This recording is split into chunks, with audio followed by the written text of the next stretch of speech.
Hello guys, welcome back to my YouTube channel. If you're new, kindly don't forget to subscribe and hit the notification bell so that anytime I post something new, you'll be notified. My returning subscribers, thank you. You guys are the best. Now let's into the video. Now, when you think of stealing, you also think of getting away with the stealing. The two ideas generally go hand in hand with one another.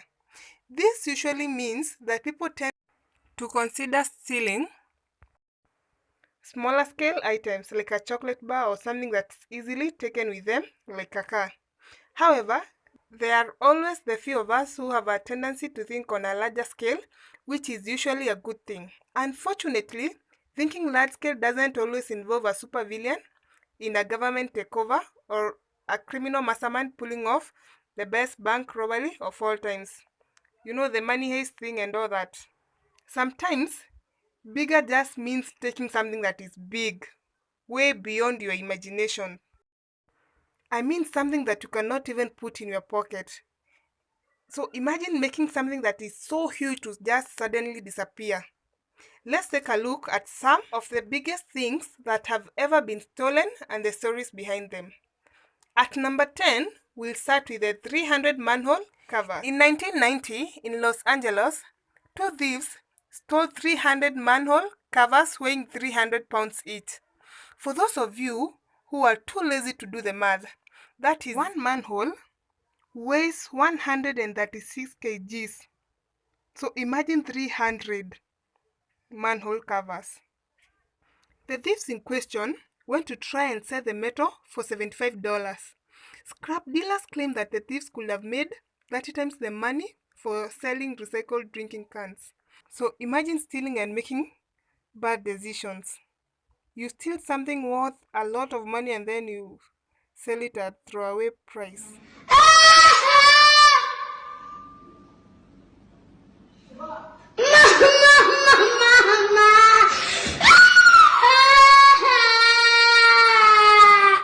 At number 9, we look at a tank that was stolen. An unemployed plumber made news headlines when he stole an M60 tank on May 17, 1995.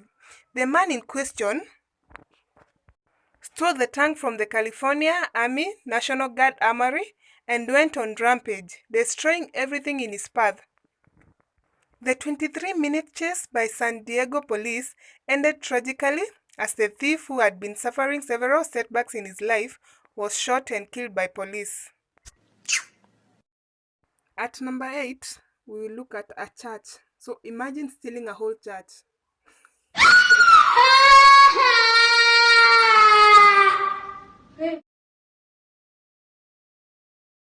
A 200-year-old church was stolen in Russia.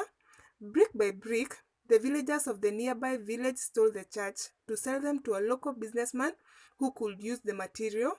The church, which stood near the village of Komarov since 1809 and wasn't noticed missing because it was not currently in use.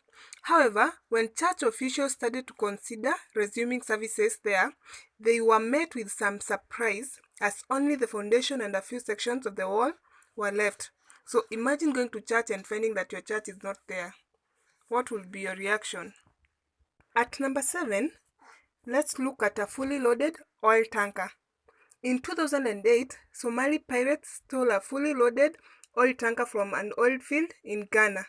The oil tanker contained 4.1 million barrels of oil worth $100 each. This has happened not once, not twice, but 3 times in 18 months, leading many to suspect that Nigerian Navy guarding the ships are in on the game. One tanker was recovered but painted another color. So they steal and repaint. This is no place for jokers. Number 6, we look at fighter plane. So imagine stealing a plane. You all know how a plane is big. So imagine stealing one. So in 1992, a major from the Israel Air Force stole a World War II Mustang fighter plane.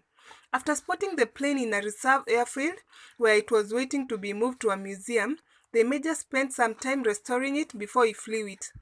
The almost priceless vintage plane to Sweden, where I sold it for $331,000. The plane is still being used by the Swedish companies and was only located when Interpol became involved. Number 5, we look at 3,000-pound bell. In 2005, in Tacoma, Washington, a 3,000-pound bell was stolen from a Buddhist temple. Thieves are not choosing whether it's stealing from church or wherever, they just steal. The bell, which was cast in Vietnam, was used to very rarely and only for special occasions. According to the monks, the bell was priceless. But I guess the thieves missed the memo because 1 year later, they were caught trying to sell it for $500. At number 4, we look at a bridge. So imagine stealing a whole bridge. You know, in Kenya, people steal railway lines, but we haven't gotten to a place where we can steal a whole bridge. So in 2007, a 200-ton metal bridge was stolen. The bridge that was originally located in Khabarovsk in eastern Russia vanished overnight. So imagine, some things are just funny. The bridge was part of the only route that accessed a local heating plant. The company who relies on the bridge to get their employees to work says it will cost them $1,000 to replace the bridge. Interestingly, this isn't the only bridge that has gone missing. Number 3, we look at a beach that was stolen. In the year 2000, the month of July, the country, beautiful Jamaica, you are there to relax under the palm trees and the sun. You are just so excited to go to your favorite beach, except it's gone. What's happening, baby? Hundreds of tons of sand was stolen from Coral Spring Beach in Trelawney in 2008, and Jamaican police still aren't sure who took it.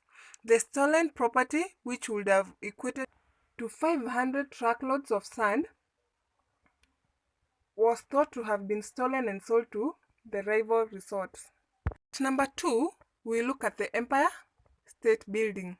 In 2008, the New York Daily newspaper stole the $2 million Empire State Building. According to the paper, the stunt was launched in order to highlight the gigantic loophole in the city's system for recording deeds. That is, the clerks did have to verify the information. The papers contained hilarious details such as King Kongster, Fay Ray being a witness, and notary shared the same name as infamous bank robber Willie Sutton. 90 minutes after the documents were submitted, Newton's Properties LLC were the new proud owners of the Empire State Building. Lastly, at number 1, we look at the peak of a mountain that was stolen. In eastern India, locals from Mahatma village stole the peak of a nearby mountain called Humta Pahad. The story is a little more complicated than that, however, as the unusually flat mountain peak has been chipped away by locals who then sell it to the property developers so that they can feed their families. Villagers work 11 hours a day cutting the rock. A third of the mountain has already disappeared, but with no other industries in sight, the villagers don't seem to be slowing down. The government refuses to intervene, falsely claiming that the village falls under MCC, that is the Maoist Community Center territory. To cover up their ineptitude to provide this work, the cost of damage and how much the locals have made off the mountain cannot be estimated. At least theirs is for a good cause. That's all for today, guys. You can tell me which obscene item that has ever been stolen. That's all for today, guys. If you haven't subscribed, kindly don't forget to subscribe, and bye-bye for now.